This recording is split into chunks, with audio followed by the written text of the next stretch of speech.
C'est qu'est-ce que c'est qu'un Français, par exemple. Vous êtes Français, je suis Français, et tous les deux, nous portons le nom de nos envahisseurs. Mais nous apprenons que nos ancêtres étaient les Gaulois.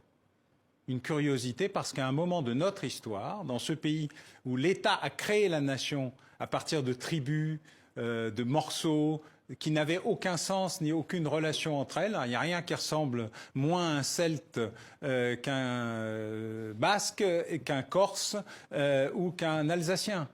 Nous avons été envahis par les Francs qui étaient issus de peuples scandinavo-germains.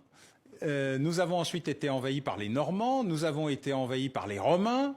Eux-mêmes ont importé sur notre territoire des populations qui venaient de leur empire, y compris des Arabo-Berbères. Les Arabo-Berbères nous sont remontés jusqu'à Poitiers, mais sont restés à Narbonne pendant des dizaines d'années. L'histoire de ce pays est un carrefour de migration, mais il y avait, grâce à Philippe II Auguste, un État central qui a décidé de créer un royaume, et le roi des Francs est devenu le roi de France.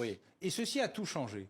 Et au nom d'une logique qui existe toujours dans le Code civil, l'assimilation, nous avons réussi à faire à ce que tous les résidents sur le territoire se trouvent une identité commune. Je rappelle d'ailleurs que la nationalité française ne date que de la Révolution française. Avant, on était sujet du roi, d'où qu'on vienne, qui qu'on soit, mais à condition d'être présent sur le territoire où le pouvoir royal s'imposait. Mais après cette période, il se trouve que nous avons considéré, à juste titre, que l'assimilation c'était trop parce que ça coupait les résidents de leurs racines historiques. Je me rappelle avoir accompagné Michel Rocard à la Cour de sûreté de l'État pour défendre l'usage du breton, avant qu'il soit ministre d'État, puis Premier ministre. Car il considérait que parler breton n'était pas antinomique avec la nationalité française, de la même manière que par les Alsaciens, par les Basques, par les Languedoc ou par les Corses. Et fort heureusement d'ailleurs. Mais la France est un pays qui n'aime pas la progression normale, qui n'aime pas être au milieu, comme dirait François Bayrou. Et donc nous sommes passés, nous sommes passés de l'assimilation absolue à rien. À cette idée d'un vivre ensemble qui ne veut rien dire, on ne sait pas si on est ensemble côte à côte, face à face l'un sur les autres, mais qu'est-ce qui fait l'unité nationale?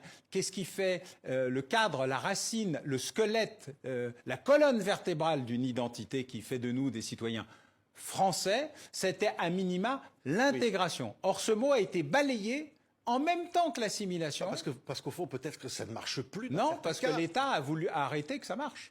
L'État a décidé que c'était